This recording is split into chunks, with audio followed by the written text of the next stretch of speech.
Social activist transgender Malem Thongam ki apopi mama Babuparada leiba Manipur Police Headquarter ki mayada masa sontha duna leirambadagi Norris Window TV team na JR Hospital hata da matam chana pokhalakduna laikanakre kuki MLA taragi from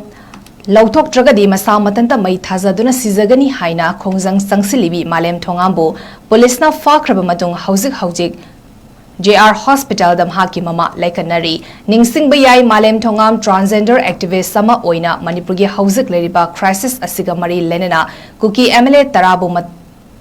mafamdagi lautok dragadi CM Banglo mamangda mai thaduna sizagani haina ultimatum thakibani makata na mahapu police na fazin kibagi mayokta ihau haurakpada apopi mamana macha fazin bagi mayokta kholaw kaya lauduna lakibani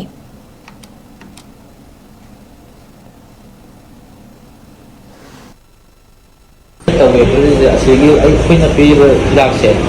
ꯑꯁꯤ ꯐꯔꯒ improvement ꯂꯩꯕ ꯌꯦꯡꯁꯤ ꯑꯗꯨꯒ ꯑꯩ ꯃꯣꯅꯤꯇꯔꯁꯨ connect ꯇꯧꯔꯝꯕꯅꯦꯕꯀꯣ ꯃꯁꯥ ꯇꯧꯕꯅꯤꯅ ꯕꯤꯄꯤꯗꯨ ꯍꯧꯖꯤꯛꯐꯥꯎꯒꯤꯗꯤ ꯑꯗꯨꯝ ꯀꯩꯁꯨ ꯑꯗꯨꯝ ꯅꯣꯔꯃꯦꯜ ꯆꯥꯡꯗ ꯂꯩꯕꯤꯕꯀꯣ ꯕꯤꯄꯤ ꯑꯗꯨꯝ ꯅꯣꯔꯃꯦꯜ ꯑꯗꯨꯝ ꯆꯥꯡ ꯂꯩꯔꯤ ꯑꯗꯨꯝ ꯕꯤꯄꯤꯗꯣ ꯑꯗꯨꯝ 30 ꯃꯤꯅꯠꯀꯨꯝꯕ ꯂꯩꯔꯒ ꯍꯧꯖꯤꯛ ꯁꯨꯃꯥꯏꯅ ꯁꯨꯝ ꯃꯣꯅꯤꯇꯔ ꯇꯧꯔꯒ ꯌꯦꯡꯕꯤꯕ ꯍꯧꯖꯤꯛꯀꯤꯗꯤ ꯑꯗꯨ ꯀꯩꯀꯩ ꯍꯧꯖꯤꯛ ꯀꯥꯞꯄꯤꯁꯤꯒꯦ ꯍꯧꯖꯤꯛ ꯀꯥꯞꯄꯤꯁꯦ ꯑꯩꯈꯣꯏꯒꯤ ꯐꯅꯕ ꯑꯃ ꯀꯥꯞꯄꯦ ꯑꯗꯩ ꯀꯣꯛ ꯆꯤꯛꯄ ꯐꯅꯕ ꯑꯃ ꯀꯥꯞꯄꯦ ꯑꯗꯩ ꯃꯁꯥ ꯍꯧꯖꯤꯛ ꯁꯣꯜꯂꯤꯁꯦ ꯀꯟꯈꯠꯂꯛꯅꯕ ꯗ꯭ꯔꯤꯞ ꯑꯃꯒ ꯃꯜꯇꯤꯚꯤꯇꯥꯃꯤꯟ ꯑꯃꯒ ꯌꯥꯜꯂꯒ ꯀꯥꯞꯄꯦ